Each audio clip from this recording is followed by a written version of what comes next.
चलिए जनता से पूछ लेते हैं जो लोग इस बारे में कुछ कहना। मैं सिर्फ ये जानना चाहती हूँ कि अच्छा ठीक है, आप मानते हैं कि सारे मुसलमान ये पाकिस्तानी नहीं सोच रखते हैं, लेकिन हर आतंकवाद मुसलमान ही क्यों होते हैं? दोषी ठहराएंगे। तो ये कहना कि सिर्फ मुसलमान ही आतंकवादी हमले कर सकता है, ये बिल्कुल गलत है। आप कहते 100%, ये बिल्कुल मानने को तैयार नहीं हो सकता है मुसलमान कर सकते, तो क्यों मुसलमान को ही टारगेट किया जा रहा है? बराबर तहकीक करो, मुसलमान रिस्पॉन्सिबल है, पकड़ो, हम आपका साथ देंगे, लेकिन बेबुनियाद पकड़ना मेरे हिसाब से सही नहीं। अगर मुसलमान कुछ गलत काम करते हैं तो नाम आता है का मुस्लिम टेररिस्ट। बाकी कौन गलत काम करता है तो उसे इलाके से जाना जाता है।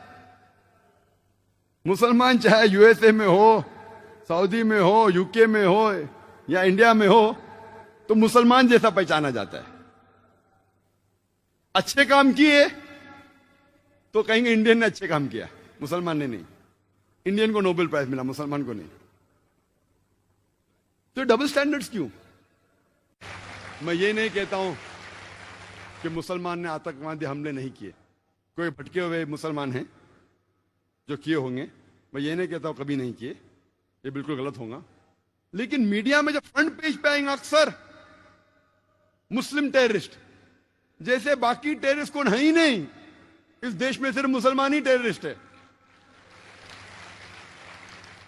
जब तहकीक करते पता लगता है कि सिख टेररिस्ट भी है, बिंदनवाला ग्रुप। और ये सिख टेररिस्ट ने 5 जून सन 1984 में उन्हें गोल्डन टेम्पल को कब्जा किया। इंडियन आर्मी फोर्स जाती है, उनको बाहर निकालती, 100 लोग की हत्या होती है। उसके चंद महीने बाद 31 अक्टूबर सन 1984 में उस टाइम के प्रधानमंत्री राजीव गांधी की माता श्रीमती इंदिरा गांधी की हत्या होती है। उसकी खुद की सिक्योरिटी गार्ड उसकी हत्या करते हैं।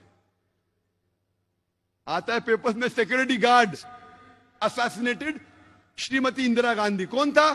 सिख था। आज भी आप वेबसाइट पे जाएंगे, आपको यह नहीं मिलेगा कि सिख टेररिस्ट ने अटैक किया। Personal body guards of Shrimati Indira Gandhi ने उसकी हत्या की। आप असम में जब जाएंगे, असम में एक टेररिस्ट ऑर्गेनाइजेशन है ULFA, United Liberation Front of Assam. बहुत खतरनाक है। उनका मेन मकसद है, वो हिंदू ऑर्गेनाइजेशन है, हिंदू आतंकवादी ग्रुप है। उनका मेन मकसद है कि मुसलमान को मारना, मुसलमान की हत्या करना। और आपको पता है कि चंद सालों में उल्फा, सिर्फ उल्फा ने, ये 2 साल के पहले का स्टैटिस्टिक्स है, अभी अपडेट नहीं किया हूं मैं, 2006 तक के उल्फा ने 749 टेररिस्ट अटैक्स किए। There is no other terrorist organisation in the world history who has done 749 terrorist attacks. 749 terrorist attacks ULFA ने किए चंद सालों में सिर्फ। हम पढ़ते ही नहीं पेपर में, हमें पता ही नहीं। मैं जब बॉम्बे में पेपर पढ़ता हूं, पता चलता कश्मीरी टेररिस्ट, मुस्लिम टेररिस्ट। जब मुझे कश्मीर लोग काफी बुला रहे थे तकरीर करने के लिए, और मैं सोच जाऊं क्या नहीं जाऊं, जाऊं क्या नहीं जाऊं। फिर 2003 में सोचता हूं मैं जाऊंगा। अल्हम्दुलिल्लाह वहां की गवर्नमेंट पूरा इंतजाम करती है। और 14 साल के बाद सबसे पहली बार खुले आम पोलो ग्राउंड में तकरीर करने की परमिशन देती है। माशाल्लाह 1 लाख से ज्यादा लोग वहां मौजूद होते। मैं सोच रहा था मैं जाऊं क्या नहीं जाऊं, हालात बुरे हैं। मौत का तो डर नहीं अल्हम्दुलिल्लाह अल्लाह के काम के लिए, बस सोच रहा था अच्छी फिजा है कहने गया मैं। फौरन गवर्नमेंट ने मुझे 2 पुलिस ऑफिसर दिए स्टैंड गन के साथ। मैं वहां गया, तकरीर किया, चीफ मिनिस्टर से मिला, गवर्नर ने मुझे बुलाया डिनर के लिए, ब्रेकफास्ट के लिए, काफी मिनिस्टरों से मिला। हालात तो लग रहे थे, लेकिन मुझे कुछ महसूस नहीं हुआ कि 2 बॉडीगार्ड्स की जरूरत थी।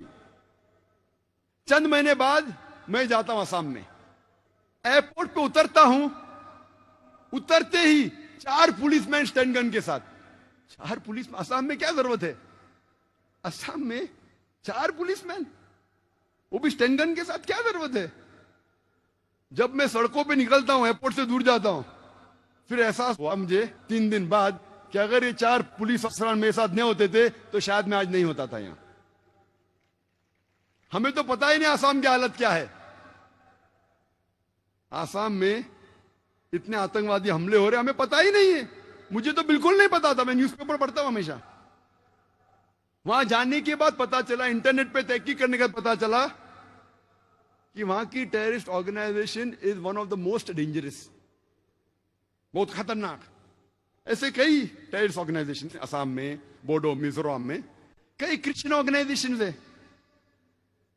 मीजोस क्रिश्चियंस ऑफ नागा, वो भी आतंकवादी हमले करते।